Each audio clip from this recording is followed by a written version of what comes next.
chers amis, le moment est venu de clore ces 2 journées. Finalement, la phrase que j'ai le plus entendue, c'est « quel plaisir de se retrouver ». J'espère que chacune et chacun ici a pu partager ce plaisir qui, en tout cas, a été le mien. De pouvoir, non pas retrouver parce qu'elle est toujours là, mais alimenter cette énergie collective. Moi, je ne sais pas faire autrement que de puiser l'énergie de la mobilisation et des combats dans le collectif que nous formons, dans nos associations, dans les équipes de travailleurs sociaux, de bénévoles.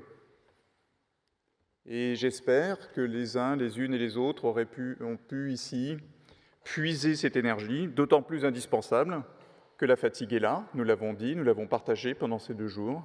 Après ces mois de crise sanitaire, de crise sociale, où vous avez tenu bon, eh bien, je vous souhaite et je nous souhaite à toutes et tous de repartir avec cette énergie collective qui fait aussi notre force. À travers les partages d'expériences, de réussites, de déceptions, de colère, d'envie, de projets, d'expertise, d'engagement, dans les plénières, dans les ateliers, dans les tables rondes, et je veux remercier toutes celles et ceux qui ont participé pour apporter leurs paroles, leurs expériences, les intervenants qui ont donné la richesse de ces 2 journées et qui, pour ma part, c'était mon premier congrès de la FAS, m'ont marqué par la qualité de l'engagement, de l'expertise et des échanges. Je veux remercier ici en votre nom les équipes de la FAS, à la fois de la FAS nationale, merci Nathalie, d'avoir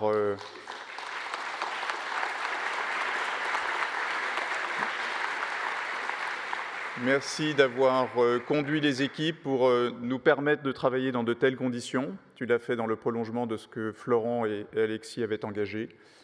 Tu l'as fait, et je veux vraiment remercier, je ne vais pas donner tous les noms parce que je ne veux oublier personne, mais ils savent, je leur ai dit déjà combien nous étions dans la gratitude pour le travail qui a été effectué pendant ces jours-ci. Et pour celles et ceux, je pense qu'il n'y en avait plus déjà depuis un moment, qui pouvaient s'interroger sur ce que nous allions pouvoir faire ensemble autour de toi dans les mois qui viennent et les années qui viennent, eh bien la réponse est donnée. C'est un grand plaisir, Nathalie, que de savoir que nous allons pouvoir continuer ensemble ces combats sur la base de ce projet fédéral que nous avons adopté. Je veux étendre, Daniel, ces remerciements à l'équipe de la Fédération régionale et à Valérie pour la manière dont vous nous avez accueillis.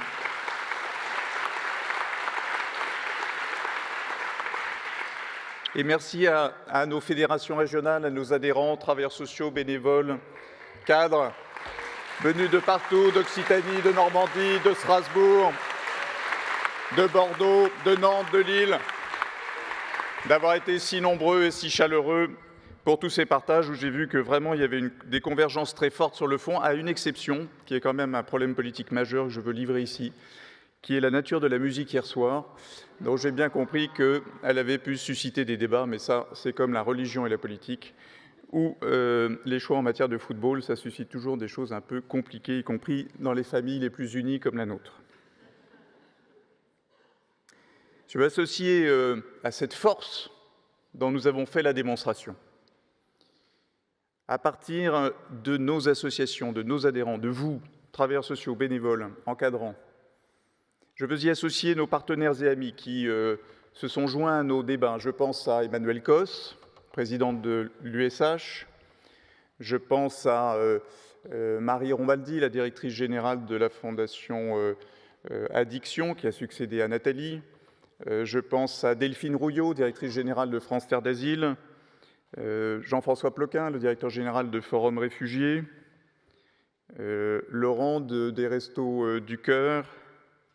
Et Julien, le directeur général de l'UNIOPS, et je voudrais à ce moment-là que nous puissions diriger nos esprits vers Patrick d'Outre-Ligne dans son combat contre la maladie, puisqu'il l'a désormais rendu public lors d'une assemblée générale de l'UNIOPS. Patrick, Julien, si tu veux bien transmettre à Patrick l'énergie vers lui dans son combat. Mes amis, nous avons Et c'était la vocation, je vous l'ai dit en introduction de ce congrès, nous avons voulu faire une démonstration de force. Et nous l'avons faite. Nous avons été nombreux et nombreux. Nous avons été attentifs, respectueux des uns et des autres, convaincus, engagés. Et notre force, elle est là. C'est une force, alors je ne sais pas si je peux redire tranquille, parce que ça rappelle aux plus anciens quelques affinités politiques, mais une force de conviction, de détermination et d'apaisement. Parce que je veux vous redire que nous avons fait la démonstration pendant ces 2 jours, que l'on peut être dans la conviction et dans l'engagement, et même dans l'expression des colères, sans ajouter aux divisions du pays, mais au contraire pour trouver des solutions. C'est cela la vocation de notre fédération dans les temps dans lesquels nous sommes et dont nous savons qu'ils vont rester compliqués. Cette démonstration de force, elle était indispensable au moment, nous l'avons partagée aux différents moments de notre congrès, où l'enracinement de la pauvreté, où le renforcement de la précarité dans le monde du travail rendent plus que jamais indispensables nos mobilisations et nos engagements contre la pauvreté et contre la précarité. Nous avons fixé pour ces 5 années qui viennent un objectif. Et finalement, c'est peut-être cela, notamment, que je vous propose de retenir au moment où nous allons rentrer dans nos régions, dans nos associations, dans nos structures, à la place qui est chacune et chacun la nôtre. L'objectif qui est celui de notre fédération, c'est bien de prendre toute sa place dans les 5 ans qui viennent, à la réalisation du plein emploi dans ce pays. Mais le plein emploi tel que nous aimons à le définir, un plein emploi qui ne s'accompagnerait plus de l'aggravation de la précarité et de la pauvreté, mais bien d'une réduction massive, voire même d'une disparition de la pauvreté et de la précarité dans ce pays. C'est ça, notre feuille de route, c'est ce qui doit nous continuer et inspirer nos engagements dès demain et dans les mois et les années qui viennent. Alors pour cela, pour y parvenir, pour prendre notre place, modestement, mais de manière déterminée, nous avons adopté un projet fédéral. Je veux vous remercier les unes et les autres à nouveau qui avaient participé à son élaboration et de l'avoir adopté avec une telle unanimité. C'est notre feuille de route. Et je sais que Nathalie, en tant que directrice générale de la Fédération, avec les délégués régionaux, sous l'égide des présidents et des présidentes, aura à cœur de faire en sorte que ce projet fédéral ne soit pas un simple acte déclaratoire, mais bien une feuille de route qui inspire nos travaux. Et je sais que le Conseil des régions et les instances de la Fédération ont à cœur d'y veiller et nous nous en donnerons collectivement les moyens. Nous allons continuer sur cette base à être dans l'interpellation. Et je vais venir ensuite sur ce que nous attendons des pouvoirs publics. Mais je veux redire ici que rien ne peut être attendu d'autrui que nous ne saurions mettre en œuvre d'abord pour nous. Nous demandons et nous exigeons un changement de méthode dans la construction du changement social et des politiques sociales et de solidarité dans ce pays.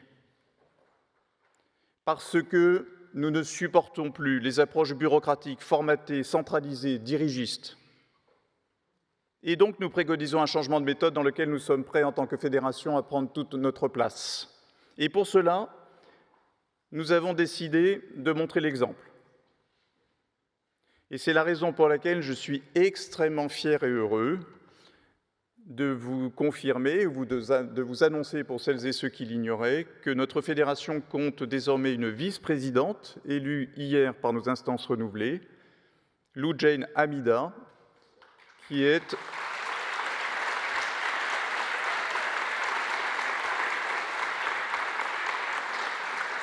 qui, vous le savez, porte de longue date la voix des personnes accompagnées, des personnes ressources de notre fédération. Alors, puisque nous avons décidé que dans le prolongement de l'action ancienne de la fédération, tout devait partir des personnes accompagnées et des territoires sur lesquels elles vivent, avec celles et ceux qui agissent auprès d'elles et auprès d'eux, bénévoles et travailleurs sociaux. Alors, nous avons décidé que Lou Jane serait notre vice-présidente et j'en suis à nouveau extrêmement fier. Fier aussi qu'un travailleur social Karim ait pu être élu au sein de notre bureau fédéral.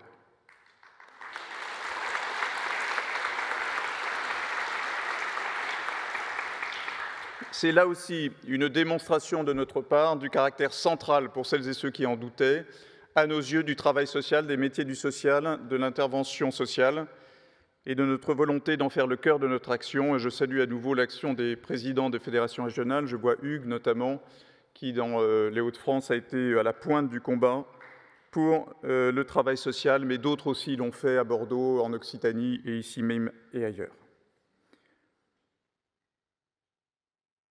Ce conseil d'administration de la FAS, qui a été renouvelé hier, il est à l'image de notre volonté décentralisatrice, puisque désormais tous les présidents et présidentes de région y participent, et il est fort de la diversité des hommes et des femmes qui les composent, et y compris venus d'outre-mer. Alors, c'est parce que nous aurons commencé à faire le ménage devant notre porte, comme l'on dit, et d'autres choses encore restent à faire. Je signale d'ailleurs que nous aurons prochainement à travailler, à finaliser les travaux engagés par des membres du conseil d'administration, j'en vois un certain ici, sur des éléments permettant de renforcer la déontologie et le respect des principes éthiques dans notre secteur, non pas qu'ils ne soient pas respectés, mais parce qu'il y a eu des dérives éclatantes, portées à la connaissance du public, que nous n'acceptons pas. C'est la raison pour laquelle nous avons pris les mesures nécessaires au niveau de la fédération pour que ces dérives ne soient plus au sein de notre fédération, d'un adhérent de la fédération. Mais il est important, je crois, dans ce contexte-là, que nous puissions rappeler des principes fondamentaux d'éthique et de déontologie. Être exemplaires nous-mêmes pour pouvoir interpeller plus fortement que jamais les pouvoirs publics. Et je vais en terminer par là. Nous allons rentrer chez nous, les uns et les autres, rentrer dans nos associations, dans nos structures, dans nos métiers, dans nos équipes. Pour ma part, je repars avec l'énergie et la force que vous nous procurez par ce que vous construisez et par ce que vous vivez.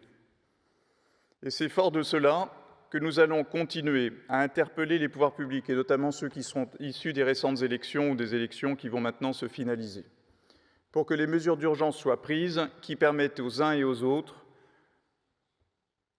de voir leur dignité mieux respectée dans ce pays. Je pense d'abord, et nous allons le réclamer avec force, à une revalorisation d'au moins 10% des minima sociaux, qui constitue notamment en cette période d'inflation un préalable indispensable au vu de l'aggravation de la situation des personnes en précarité. Nous allons également continuer à nous opposer avec la plus grande fermeté à l'éventualité d'imposer une obligation de travail aux bénéficiaires du RSA. Je redis que nous sommes, comme nous l'avons été pour le contrat d'engagement jeune, pleinement disponibles pour travailler à des formes d'engagement réciproques. Mais une obligation du travail, ce sera non.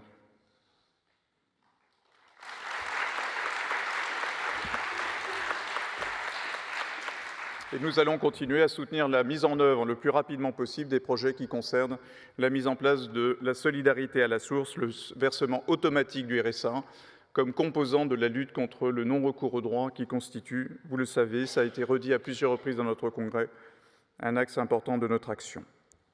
Nous allons continuer, là encore, fermement, à demander la généralisation à tous les intervenants sociaux et à toutes les intervenantes sociales des revalorisations salariales à la suite du Ségur.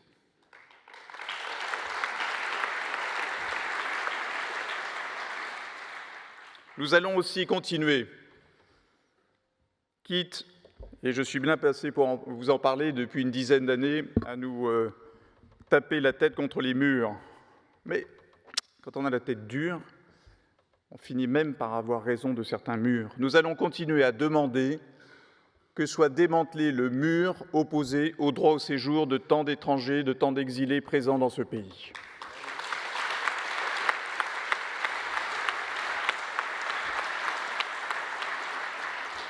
Et puis, nous allons demander les moyens de la confiance.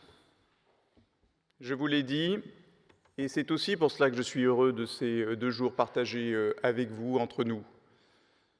Parce que les rapports entre nous, dans nos débats, dans nos ateliers, dans les couloirs, dans le village des initiatives, respire la confiance. Pas le consensus mou, ça se saurait si à la face, il y avait de la place pour le consensus mou, mon cher Yvan. Non, pour le débat, mais le débat respectueux, le débat dans la confiance. Alors cette confiance-là, je le redis, au moment où ce pays crève de la défiance, marche à l'abîme avec la défiance, eh bien nous serons des porteuses et des porteurs de confiance vers celles et ceux que nous accompagnons, vers les travailleurs sociaux, dans les équipes.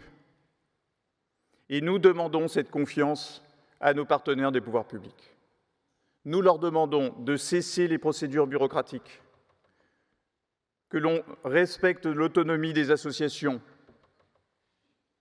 et de manière à ce que nous puissions agir, un cadre d'action pluriannuel avec les moyens qui conviennent pour l'action à la rue, dans l'hébergement, au logement, dans l'insertion par l'activité économique, de manière à réaliser cet objectif du plein emploi avec l'éradication de la pauvreté et de la précarité. Mes chers amis, le moment est venu de clore ce congrès et je veux vous dire une chose avant que nous repartions toutes et tous, pleins de cette énergie qu'en tout cas j'ai accumulée pour ma part pendant ces 2 journées. Vous pouvez compter sur nous, vous pouvez compter sur notre fédération. Retournons dans ces combats, la fatigue est là, mais nous savons que par notre détermination,